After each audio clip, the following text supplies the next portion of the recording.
எவ்வளோ சாஃப்டாக இருக்குது பாருங்கள். கையில் பிக்கும் போதே நமக்கு தெரியுது பாருங்கள், அவ்வளோ சாஃப்டாக வந்திருக்கு. ஸோ இந்த மாதிரி சின்ன சின்ன டிப்ஸை வந்து ஃபாலோ பண்ணி நீங்களும் சப்பாத்தி சுட்டிங்கன்னா சூப்பராக வருங்க.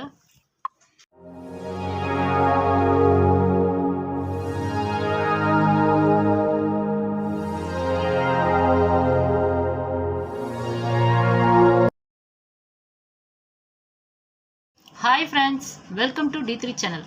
டிஃபன் ஐட்டனாலே நிறைய பேத்துக்கு வந்து இட்லி, தோசை இது ரொம்ப பிடிக்குங்க. அதுக்கடுத்து ரொம்ப விரும்பி சாப்பிட்றோன்னா சப்பாத்தி தாங்க. அப்படிப்பட்ட சப்பாத்தியை வந்து நம்ம எப்படி பண்ணலான்னு பார்க்கலாம். நான் ஃபஸ்ட்டு வந்து கோதுமை மாவு எடுத்திருக்கேங்க. நான் வந்து கோதுமை மாவு வந்து 2 கப்பு வந்து இதுக்கு எடுத்திருக்கேங்க. இப்போ வந்து சப்பாத்தி வந்து உங்களுக்கு சாஃப்டாக வரணும்னா, இப்போ 2 கப்பு நம்ம மாவு எடுத்துருக்கோமா, அதுக்கு 2 ஸ்பூன், சின்ன ஸ்பூனுக்கு 2 ஸ்பூன் வந்து எண்ணெய் போட்டுக்கோங்க. இந்த எண்ணெய் ஒரு பொருளே போதுங்க, நமக்கு சப்பாத்தி வந்து நல்லா சாஃப்டாக வரும். அடுத்து இன்னொன்று வந்து என்னென்னா, சப்பாத்தியில் வந்து மாவு பிசைகிறதாங்க இருக்குது. மாவு வந்து நீங்கள் நல்லா பிசைஞ்சிட்டிங்கன்னா அதே வந்து சாஃப்டாக இருக்கும். அதையும் தாண்டி என்ன பண்ணணும்னா, மாவு பிசைஞ்ச உடனே வந்து நீங்கள் போடாமல் ஒரு 1/2 hour கழித்து போட்டிங்கன்னா மாவு நல்லா ஊறிடும். ஸோ வந்து சப்பாத்தியுமே நமக்கு நம்ம புசு புசுன்னு வந்து பூரி மாதிரி வருங்க. ஸோ நம்ம ஊற்றின எண்ணெயை வந்து எல்லா பக்கமும் வந்து ஸ்ப்ரெட் பண்ணியாச்சுங்க. இந்த எண்ணெய் தாங்க வந்து நமக்கு நல்லா சாஃப்ட்னஸ் வந்து கொடுக்கும். நெக்ஸ்ட்டு வந்து நம்ம தண்ணி ஊற்றி மாவு பிசையலாங்க. இந்த தண்ணியிலே வந்து என்னென்னா, இந்த சப்பாத்திக்கு தேவையான உப்பு வந்து இதில் போட்டிருக்கேங்க. இதில் வந்து நான் தூள் உப்பு தாங்க நான் போட்டிருக்கேன். இந்த தண்ணி வந்து என்னென்னா அப்படியே மொத்தமாக ஊற்றிடக்கூடாதுங்க. கொஞ்சம் கொஞ்சமாக தண்ணி ஊற்றி பிசையணுங்க. கொஞ்சம் கொஞ்சமாக ஊற்றுங்க. ஒரு 2 ஸ்பூன் அளவுக்கு தண்ணி வந்து கொஞ்சம் கொஞ்சமாக ஊற்றி பிசைங்க. மொத்தமாக அப்படியே எல்லா தண்ணியும் ஊற்றிடாதீங்க. கொஞ்சம் கொஞ்சமாக ஊற்றி அந்த தண்ணி வந்து எல்லா பக்கமும் இருக்கிற மணிக்கு நல்லா வந்து ஈவனாக இருக்கிற மணிக்கு அப்பப்போ பிசைஞ்சு விட்டுக்கோங்க.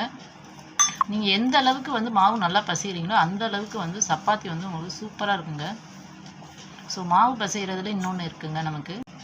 இப்போ மாவு வந்து நம்ம நல்லா பிசைஞ்சாச்சுங்க. பிசைஞ்ச அந்த சாஃப்ட்னஸ் வந்து நமக்கு நல்லா தெரியுங்க. ஒரு 5 minutes நல்லா வந்து அந்த தண்ணி ஊற்றி பிசைஞ்சிட்டிங்கனாலே போதும். சப்பாத்தி வந்து உங்களுக்கு சூப்பராக வருங்க. ஸோ மாவு பிசைஞ்ச பிறகு இந்த மாதிரி உருண்டை உருண்டையாக போட்டுக்கலாங்க. ஏன் உருண்டை போட்டு இது பண்ணுறோன்னா, உருண்டை போட்டால் தான் நமக்கு வந்து நல்ல ரவுண்ட் ஷேப் வந்து நல்லா கிடைக்குங்க. அதுக்காக தாங்க. நெக்ஸ்ட் வந்து நம்ம மாவு வந்து உருட்டிடலாங்க. ஃபஸ்ட்டு வந்து என்னென்னா, லைட்டாக வந்து மாவு வந்து கீழே வந்து போட்டுக்கோங்க. மாவு லைட்டாக போட்டு இது பண்ணிங்கன்னா என்ன ஆகாதுன்னா, அந்த கட்டையில் வந்து நமக்கு ஒட்டாமல் வருங்க. அதேமாதிரி ரொம்ப வந்து ப்ரெஷர் கொடுக்காதீங்க. லைட்டாக தேய்ச்சாலே போதும். ரொம்ப ப்ரெஷர் கொடுத்தீங்கன்னா என்ன ஆகும்னா, நமக்கு வந்து இங்கே கட்டையில் வந்து ஒட்டி வருங்க. ஸோ அதனால் லைட்டாக ப்ரெஷர் கொடுத்தீங்கனாலே போதும். லைட்டாக ஒட்டுற மாதிரி இருந்துச்சுன்னா கொஞ்சம் மாவு வந்து தனியாக வந்து வச்சுக்கோங்க. அந்த மாவு லைட்டாக போட்டிங்கனாலே சூப்பராக வந்துடுங்க. உருட்டுறதுக்கு இன்னொன்று, மாவு வந்து நீங்கள் நல்லா பிசைஞ்சிட்டிங்கனாலே போதுங்க. உருட்டுறதுக்கும் நமக்கு ஈஸியாக இருக்கும். சாப்பிடும் போதும் சப்பாத்தி வந்து சூப்பராக இருக்குங்க. நல்லா மெல்லிஸாக இருக்கிற அளவுக்கு வந்து உருட்டிக்கோங்க. உருட்டினீங்கன்னா சப்பாத்தி வந்து நல்லா இருக்குங்க. ரொம்ப திக்காக இருக்கிற மாதிரி இருந்ததுன்னா வந்து சாப்பிடும் போது நமக்கு வந்து அந்தளவுக்கு நல்லா இருக்காது. ஸோ அதனால் எவ்வளோ தூரம் உங்களுக்கு மெல்லிஸாக உருட்ட முடியுமோ அவ்வளோ தூரம் மெல்லிஸாக வந்து உருட்டிக்கோங்க. இப்போ நம்ம உருட்டியாச்சுங்க. சப்பாத்தி பொறுத்தவரையும் தோசைகள் வந்து நல்லா திக்காக இருக்கிற மாதிரி வச்சுக்கோங்க. அதோட பேஸ் வந்து திக்காக இருக்கணுங்க. ஏன்னா சப்பாத்தி வந்து கொஞ்சம் ஸ்பீடாக நம்ம ஃப்ளேம் வச்சாலும் வந்து அப்போனா தான் வந்து நல்லா ஒன்று போல் வேகுங்க. இது மாதிரி வந்து என்னென்னா, கல் வந்து நல்லா காஞ்ச உடனேயும் போடுங்க. ஒரு சைடு வெந்த பிறகு அதுக்கப்புறம் வந்து எண்ணெய் ஊற்றுங்க. வேகிறதுக்கு முன்னாடி எண்ணெய் ஊற்றினீங்கனாலும் சப்பாத்தி வந்து நல்லா இருக்காதுங்க. நல்லா வெந்த பிறகு ஒரு சைடு நல்லா வெந்துருச்சுன்னா அதுக்கப்புறம் எண்ணெய் ஊற்றிட்டு நெக்ஸ்ட்டு சைடு வந்து திருப்பி போடுங்க. இப்போ நம்ம சப்பாத்தி எல்லாத்தையும் வந்து போட்டு எடுத்தாச்சுங்க.